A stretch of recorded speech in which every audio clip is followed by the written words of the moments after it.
86 in Texas.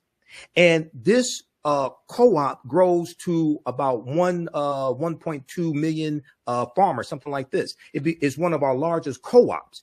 And what they're doing is they're sharing farm equipment, they're sharing agricultural practices, and it was a way for us to pool our resources together so that we could save our farms, grow food, provide food for our communities, etc. So now we're largely, when we look at African Americans, regardless of where you are in the country, we're largely dependent upon other people to provide food for us. What happens if they just say, no, we don't want to feed you? So another co-op that we had was the Colored Merchants Association, the Colored Merchants Association, which was founded about 1928. It came out of the National Negro Business League, which was founded by Booker T. Washington in 1900. The Colored Merchants Association was an association, it was a co-op of African-American grocery store owners, okay? And they had hundreds of African-American grocery stores that were part of this cooperative, because one of the most popular forms of businesses that we had was either a grocery store because you have to eat, or a funeral parlor because you're going to die, or a life insurance company. Okay, these were very popular forms of businesses that we had. And when you study the Colored Merchants Association, they bought their products in bulk so that they could get economies of scale. They educated their members on accounting practices, marketing practices, things like this. So once again, we have businesses and we're engaged in capitalism, but we have a cooperative economic perspective when it comes to engaging in capitalism, and it's still centered around us being able to feed ourselves and sustain ourselves. And one of the reasons why they created the Colored Merchants Association was so African-American grocery store owned by us, African-American grocery store owners, could better compete against the white chain stores, okay? The Woolworths and the Kresge's and things like this. This is the early 1900s. All right, folks, I wanted to have a conversation to bring us up to speed with some of the latest around the struggles of Black farmers as Black farmers has moved forward on filing a lawsuit against the Biden administration, essentially saying that the Biden administration have not held up their end of the bargain when it comes to getting farmers out of debt. This is an ongoing issue. And if you remember, we talked about earlier the last year where we talked about the great struggles of the Black farmer. And one of the big things that President Biden said is that he would invest or reallocate, $5 billion worth of funds to help with Black farms, to get Black farmers out of debt and to create more sustainability for their land and for their products and services. Well, Black farmers are still waiting on the check. And so I wanted to have a conversation about this. One is because we just don't seem to talk about farming enough. We don't seem to kind of really bring that into the space of social justice. Yes, we could talk about police brutality. We could talk about housing. We could talk about credit. We could talk about the medical apartheid that exists in this country. We could talk about all of those things. But what about the Black farmer? What about that man, that woman who has used their land, tilled the ground, right? Literally tilled the ground to bring something of life to us so we can stay healthy. And this is something that I think that we want to just keep our eyes on. So let me share with you some details about this lawsuit that Black farmers have filed against the Biden administration. Take a look at this, folks. This is coming from the Griot.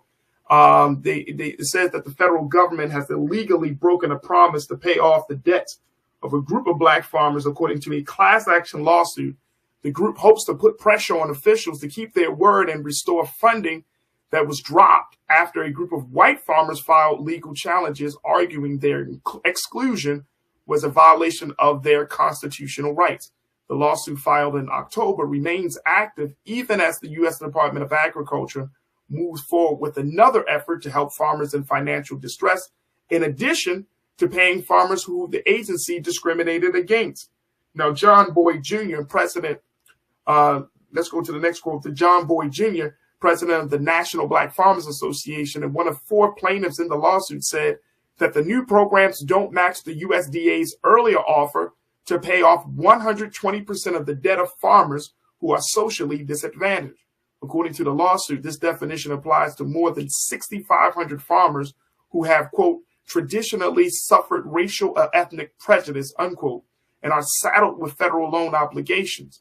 The lawsuit says that this includes Native Americans or Alaska Natives, Asian Americans, Black Americans or African Americans, Native Hawaiians or Pacific Islanders, and Hispanic Americans or Latino Americans.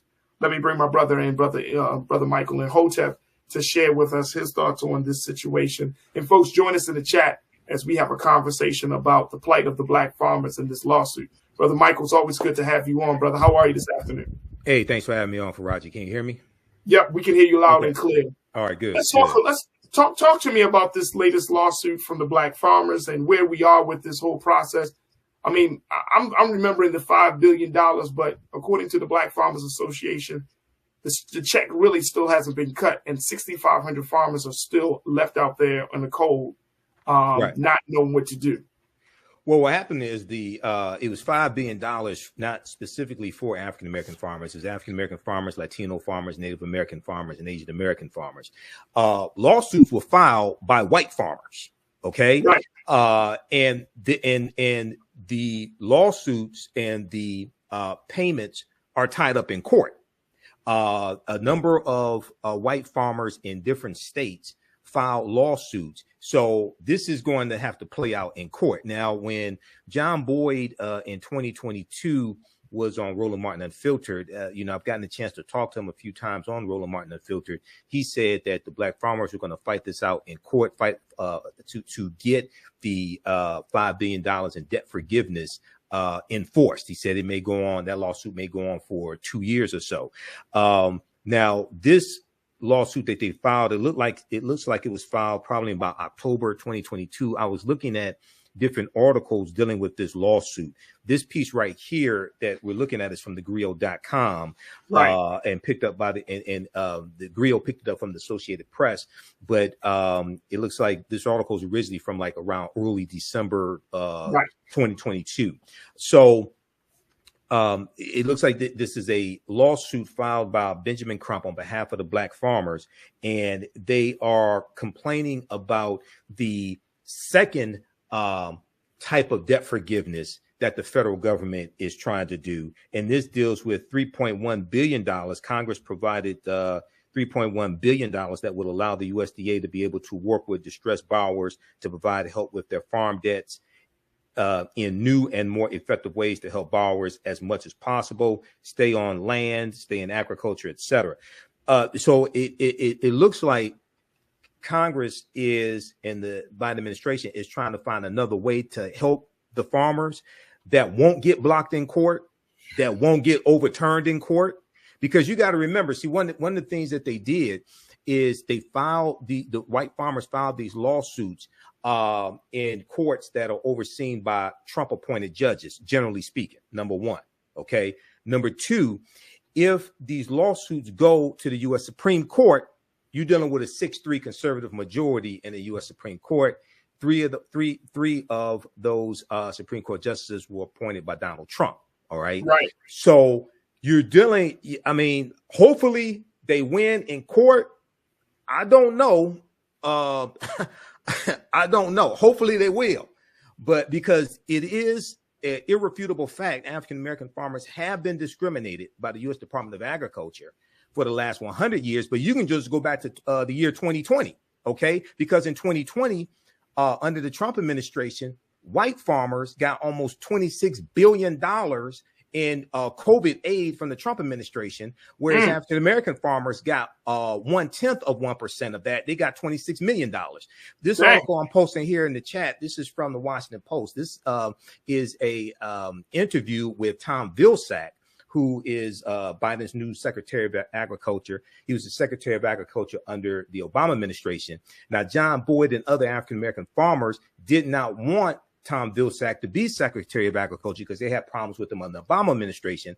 Biden was saying he needs somebody who understands the job, can hit the job, hit the ground running, doesn't have to be trained in the job. And Vilsack said he would do better with black farmers this time around. Apparently, he hasn't so far. We'll see what happens. Apparently, he hasn't so far. But Tom Vilsack, in this interview with the Washington Post, and this article was dated from March 25th, 2021, talked about how under the Trump administration, African-American farmers were discriminated against. So I would like to hear from Benjamin Crump on this. And I also want to hear from the Biden administration on this lawsuit, especially U.S. Agriculture Secretary Tom Vilsack as well on this lawsuit also.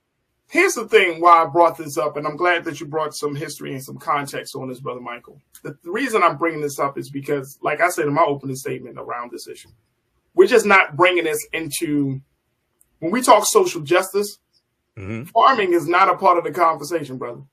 Right, right. You know what I'm saying? I mean, just culturally, like we don't actually think about this. Right. And so, you know, even for me, it's like, Farajii, you know, you got black farmers out there that are struggling right now. Absolutely. So it's like, well, how do we make sure that we have this conversation in a very, very big way, significant way? Of course, we're watching the eyes on the lawsuit, right? And even say if they're blessed to win this lawsuit, that might get drowned in. That's not going to be on the front page of the paper, right? Of our local newspaper. Black farmers win lawsuit. You know what I mean? So I'm just trying to figure out, on a cultural perspective. You know, we just talked to Dr. Bridget Cole Williams about, you know, eating healthy and childhood obesity, and we're talking about farming, and it's like, man, look, we got some real issues with food in this country, and I think that it's important that we really understand the significance of it. Also, especially given that food costs so much now in a lot of places around this country. Well, they're contributing factors. I was looking at information today dealing with the increase in the price of eggs. And a lot of that has to do with the bird flu, the avian flu, the bird flu that is killing off a lot of the hens that lay the eggs. Okay.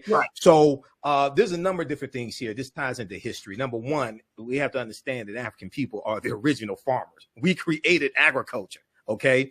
But a lot of us have forgotten this history. And, you know, part of it has to do with the fact that farming during the Great Migration and afterwards, farming was somewhat probably looked down upon by some African Americans who were able to go into new industries, were able to go to college, able to get away from farming, things like this.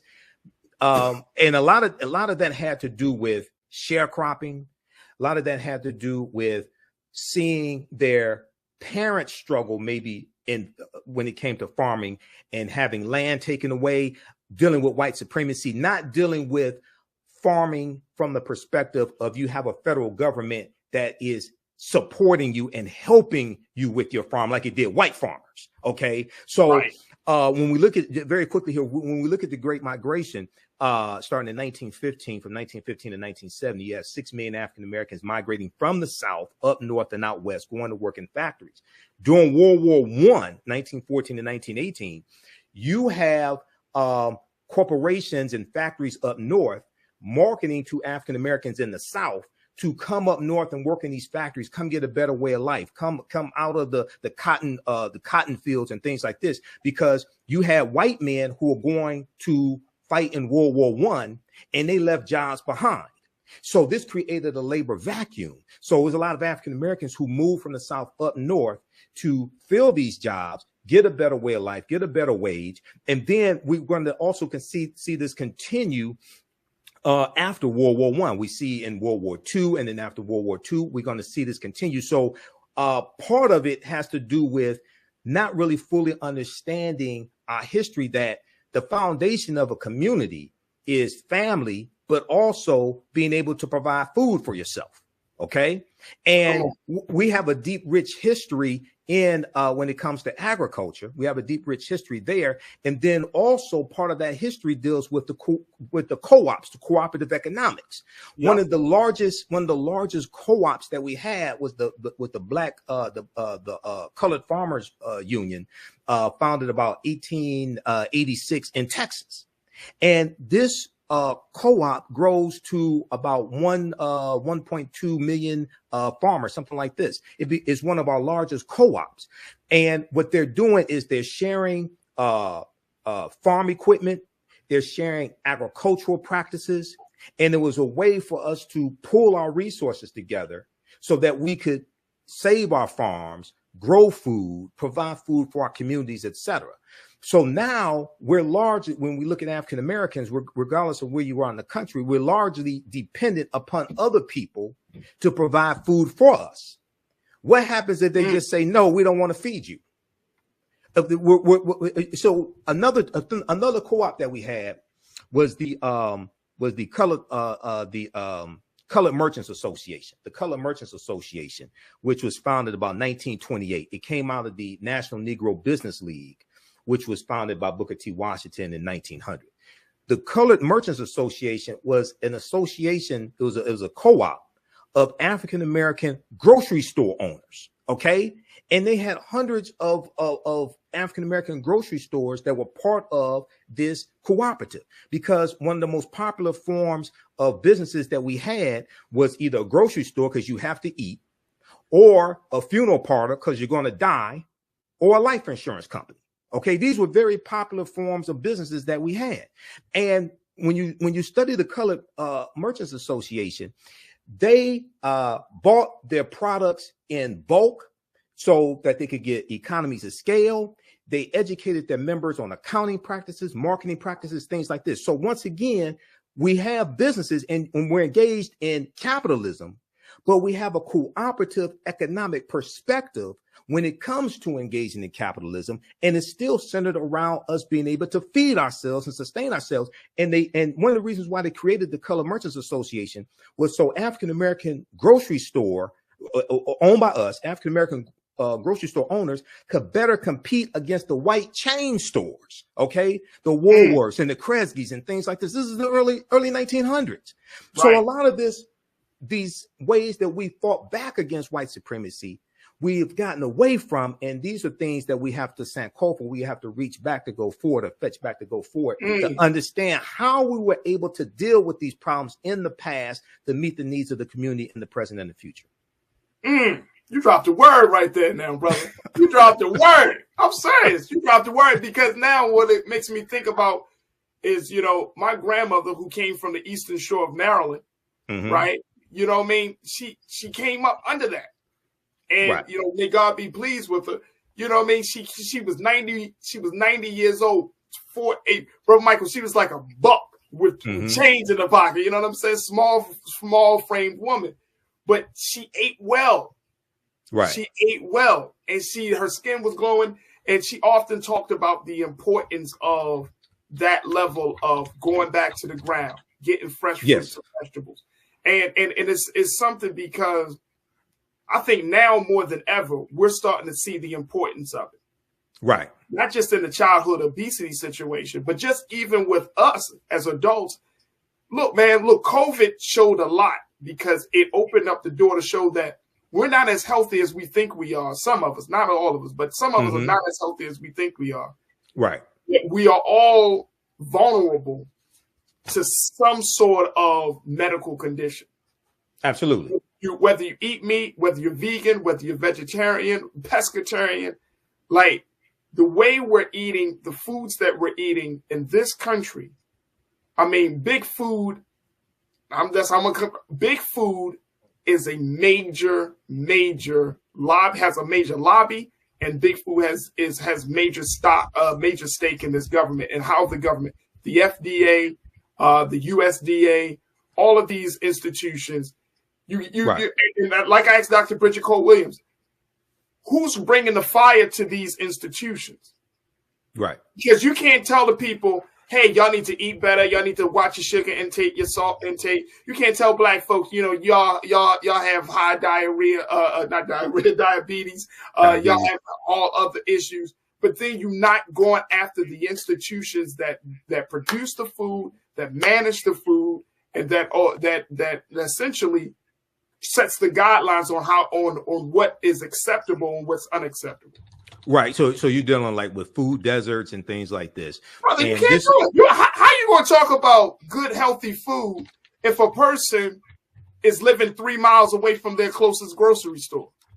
Right. So this is let me just back up for a minute here. Yeah. Number one, it's important to understand that the $5 billion in debt forgiveness for farmers of color was in the $1.9 trillion American Rescue Plan. Right. That part of the legislation was put in there by people like Senator Raphael Warnock of Georgia, people like Senator Cory Booker, Senator Elizabeth Warren. I want people to understand no Republicans in the House or the Senate voted for the $1.9 trillion American Rescue Plan. So you can see how African-American farmers are basically getting no help from Republicans, white or black. Not only that, I wanted to be known, and people can go research this. Senator Lindsey Graham, the senior senator from South Carolina, was on Fox News attacking this debt forgiveness. And he said it was racist, and he called it reparations. And he said, if you're a white farmer, you don't get anything. If you're a black farmer, you get debt forgiveness. He didn't say anything about the $20 billion in COVID-19 aid that white farmers got, almost $26 billion, I should say, that white farmers got in 2020 from the Trump administration. And African-American farmers were largely shut out about that. He had amnesia when it came to that.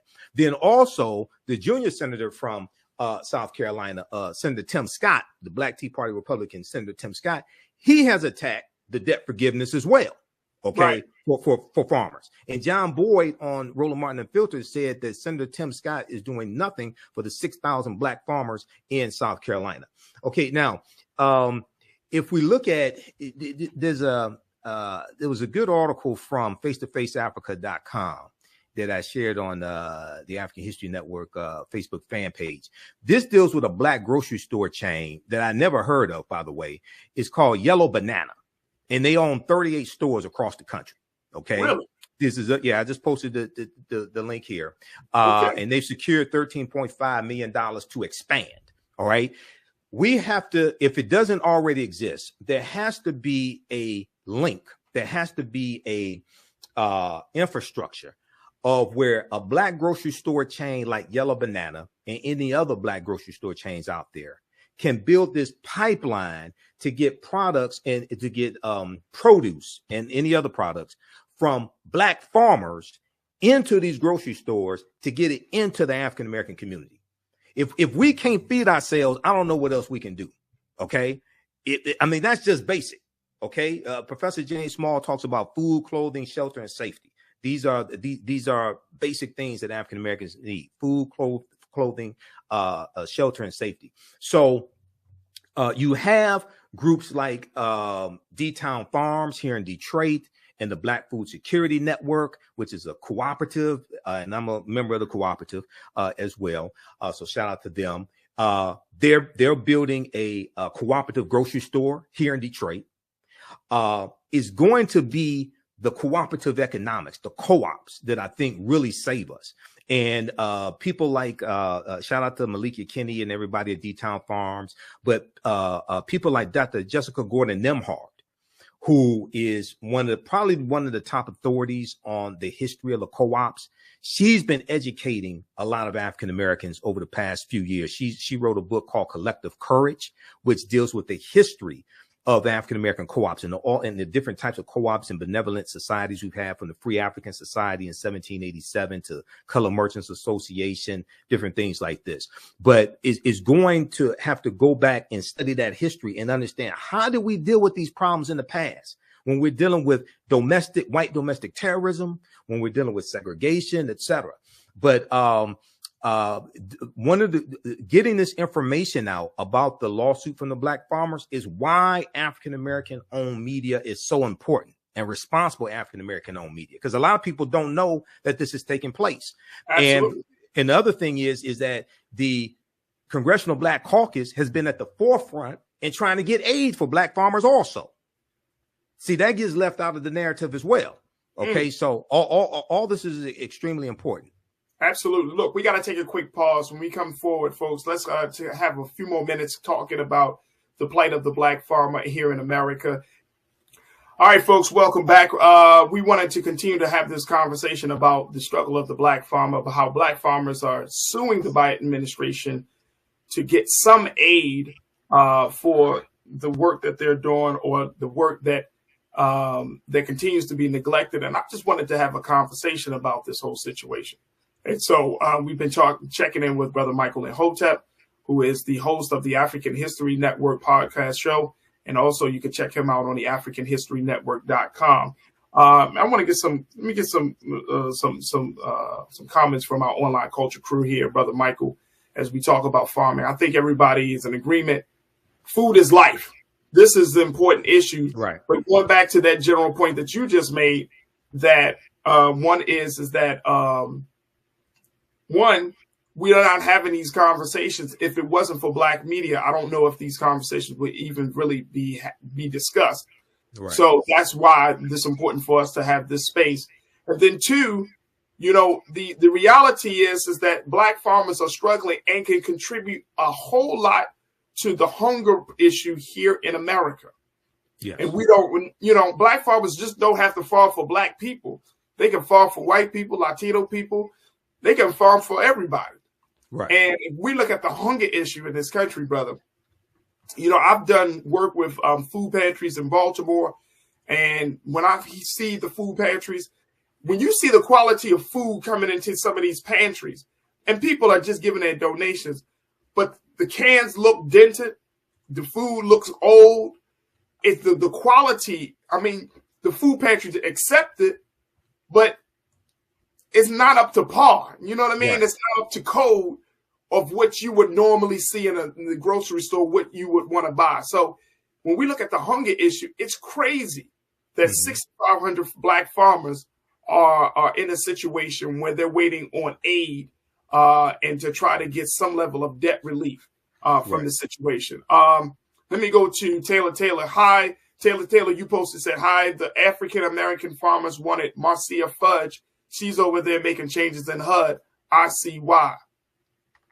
Yeah, Marcia Fudge over there doing the work that she's doing. Yeah, that was who they wanted. Former member of the Congressional Black Caucus, but she was put in HUD, and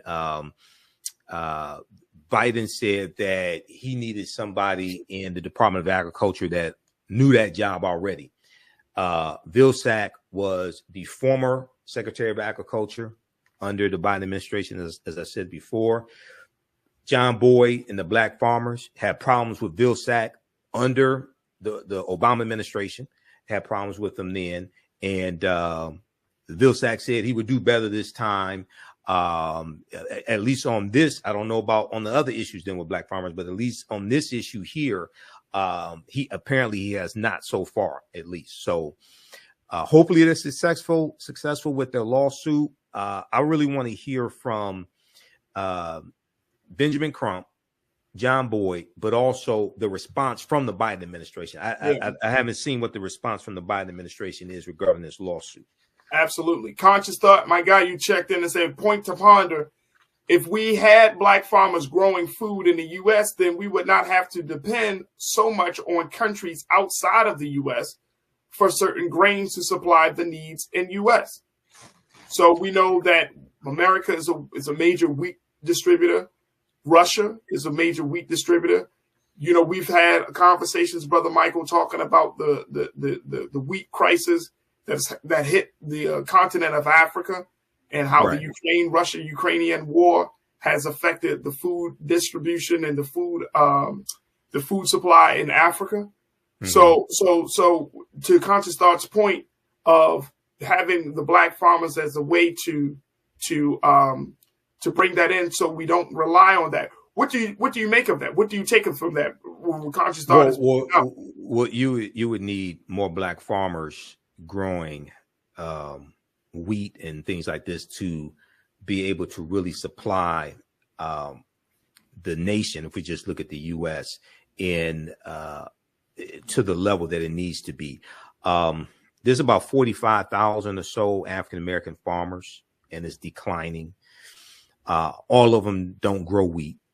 So you would have to have an increase in the farmers, and they would need some type of federal subsidies to help them be able to do that as well. Because, and then at the same time, here's the other thing that gets left out of the conversation. African-American farmers are competing against the corporate-owned farms also. And that's another thing. This is why the cooperatives if you have these farmers who are belonging to cooperatives, this is why the cooperatives can help them more so, because even a lot of white farmers are getting squeezed out by the corporate owned farms also. Okay, so that's another factor when we deal with this. But one of the ways to help support the African American farmers is for them to be able to link up with a black chain like Yellow Banana. And Yellow Banana operates under the Save a Lot brand name when it comes to grocery stores. Oh, okay. But it's still African American owned. See, that's another strategy there also. That's talked about in that article on face-to-faceafrica.com. So we have to look at these different strategies to really bring these things into fruition, and I'll wrap up with this. Dr. John Henrik Clark, one of our great Grandmaster Scholar warriors, I agree with him on this. He said, don't come to me talking that nationhood stuff, because a lot of black people say we want a nation, we want a nation. He said, until you have acquired the skills that are necessary to manage and run a nation. You need to understand agriculture. You need to understand oceanography. You have to understand how economies work, how the political structure works. You have to obtain and acquire the skills needed to manage a nation before you can start talking about we want a nation, we want a nation. Hey, see, brother, it's easier to say we want a nation. It's much harder to acquire the skills to actually manage a nation. That man is speaking nothing but to my soul when he said that one. Right. I'm telling you, I always question that, brother Michael, that the fact that I've had numerous conversations with black folks that talk about nation. Of course, being in the nation was up. Man, we need a nation. Like, bro, we need to build a school, build a grocery store, get a bank. Right. Let's start from there. The basics. The basic stuff. Shelter, safety. Okay. Come on, man. Like, if you can't make your own underwear, how you gonna manage a nation? Okay. So it's the basics. Acquire the skills, get the basics done, then you can manage a nation. And this is the same thing for people who say we need to separate. 99% of people who say we need to separate are still here. They haven't gone anywhere. Okay. So once again, it's understanding, acquiring these skills and utilizing these skills that are needed to build a nation.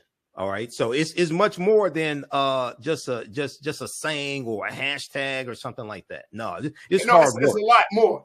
It's a lot more. And to get to the skills to that point is like, how many of us can really run how many of us really know what it takes to open up a supermarket, for one, let alone to open up a number of supermarkets? I would love to talk to Yellow Banana to get to the folks the leadership of that group, to try to figure out, like, how are you doing this? There was a supermarket in East Baltimore, brother Michael, called Apple and Oranges. Mm-hmm.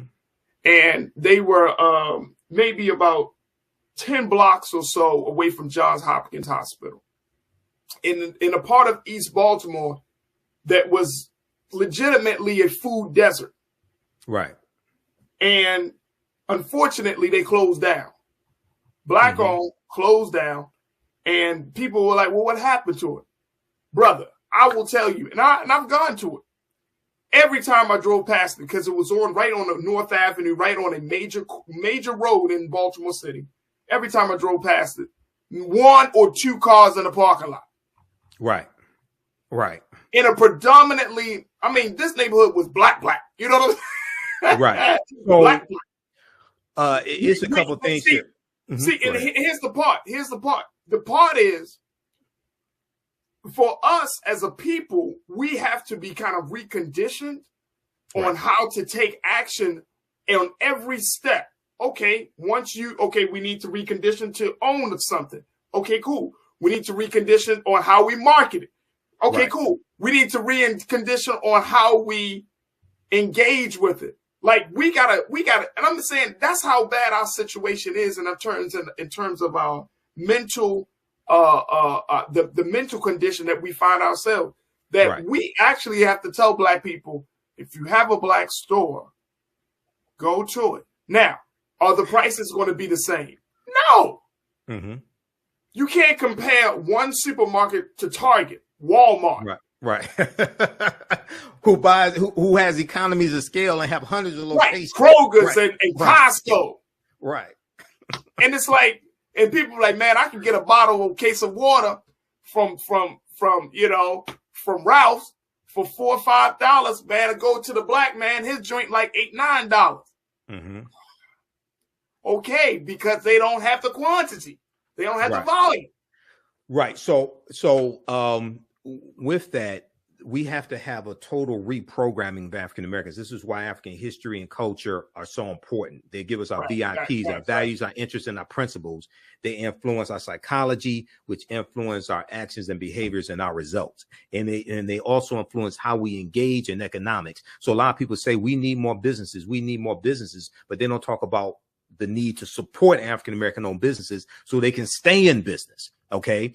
This is why I taught entrepreneurship for 7 years, and a lot of people over the past 10, 15 years were saying we need more black businesses. I said, no, we need to increase the percentage of our disposable income that we spend with black owned businesses, because what happened, we went from like about 2.7 million black owned businesses around 2012, 2016, somewhere around there. We went up to about 4 million, but the average revenue was cut in half. It went from about $106,000 a year to somewhere around $52,000, $56,000 a year. And then when COVID hit by April 2020, about 41% of black owned businesses that shut down. Okay. So it's not having just more, it's understanding you have to support the ones that exist. Otherwise, they're going to go out of business. Okay. So I encourage people to read the article dealing with Yellow Banana, because it talks about how there was 3 entrepreneurs who started this business, and they have law degrees from like Harvard. Two have law degrees from Yale. One has an MBA from Harvard's business school. Okay, and they talk about how they started the business and the need and why they started the business to be able to provide food for the community. Are we still here? Yeah, we're still good. We're still good. I'm just marinating off of that. Right. I'm just marinating off of that, brother. Real talk. Like, exactly. We got to take a quick pause, but really quickly, I mean, we cannot allow this situation with our black farmers to go unnoticed. Right. And I think that it is super, super important. I'm so happy, Brother Michael, that you brought up Yellow Bananas into this conversation, because some of us, we like, well, we need proof. Okay, you got proof. They got 38 stores. You know how some of us. The proof is in our history. We had hundreds of black-owned grocery stores in the early 1900s. The proof is in our history. A people's history and culture teaches them how to deal with the problems in the past, in the present, and the future to meet the needs of the community. The proof is in our history, and that we're still here. Okay, so we have to understand how we dealt with those problems before. And as you mentioned with that piece, bro, history has shown that we can become an independent people, a nation inside of a nation. History has legitimately shown that. Ever since we were removed from chattel slavery, we have shown that we can build, we can prosper. History has shown that. Every great leader, whether you're talking about Marcus Garvey, I don't care what black leader, the most honorable Farajii Muhammad, every great black leader has given us something, a glimpse of what our heaven could look like right here on earth. History has shown it. Right. We just got to go back to, like you said in the earlier remark, do the same Kofa and go back and look at it. Because we're trying to reinvent the wheel in 2023, man. And it's like, bro, we don't need to reinvent the wheel. Let's just look at what they did. Look at how they did it. They were dealing with much more, right? They were dealing with some serious issues. It's in our head back then, it was physical. Now it's mental. We are in our own heads, bro. Right. We are in our own heads about our liberation, our existence. And at this point, we got to get out of our own heads. All right, go to African History Network, y'all.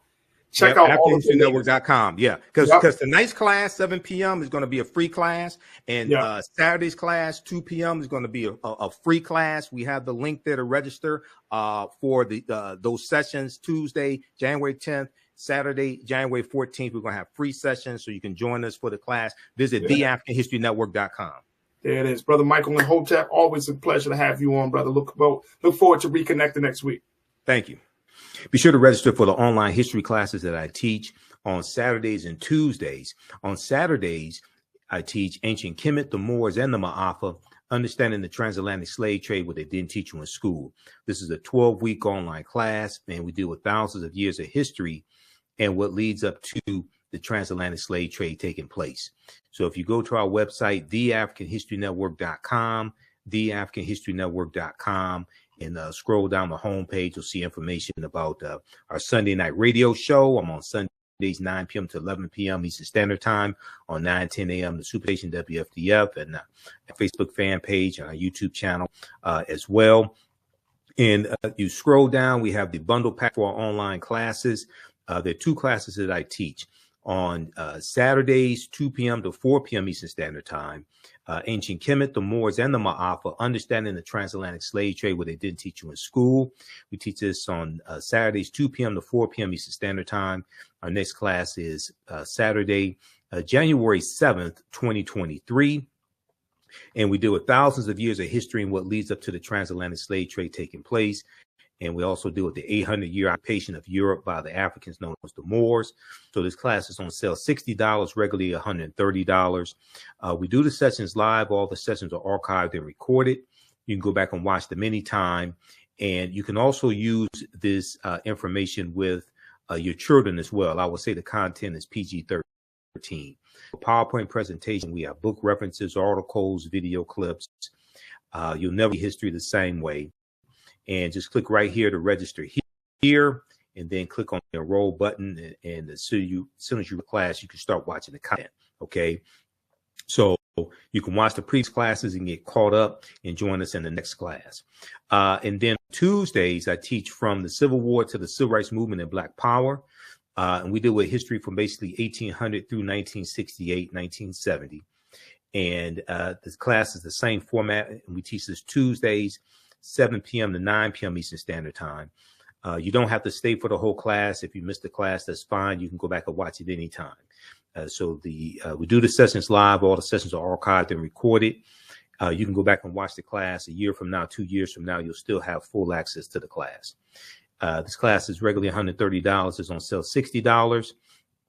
And we have a bundle pack of both classes. It's a over $260 value on sale right now for $100. Okay, you can register for both classes. If you've taken any of my online classes in the past, and I've been teaching these going back to 2017 with Ancient Kemet, the Moors, and the Ma'afa, understanding the transatlantic slave trade, email us at ahnshow@theafricanhistorynetwork.com, ahnshow@theafricanhistorynetwork.com, and you'll get 50% off the bundle pack. Okay, so you can also email us right through the website as well. At the on the menu at the top of the website, just click on Contact the African History Network, and it takes you to the next page, contact information as well. Okay, if you want me to do a presentation for your group or organization, either for African American History Month, King Day, Juneteenth, whatever it is, either in person or virtually, email me at ahnshow@theafricanhistorynetwork.com, ahnshow@theafricanhistorynetwork.com.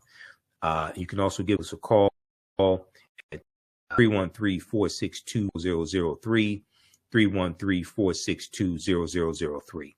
And when you click on the contact the African History Network, once again, we have our contact information there. So you can contact us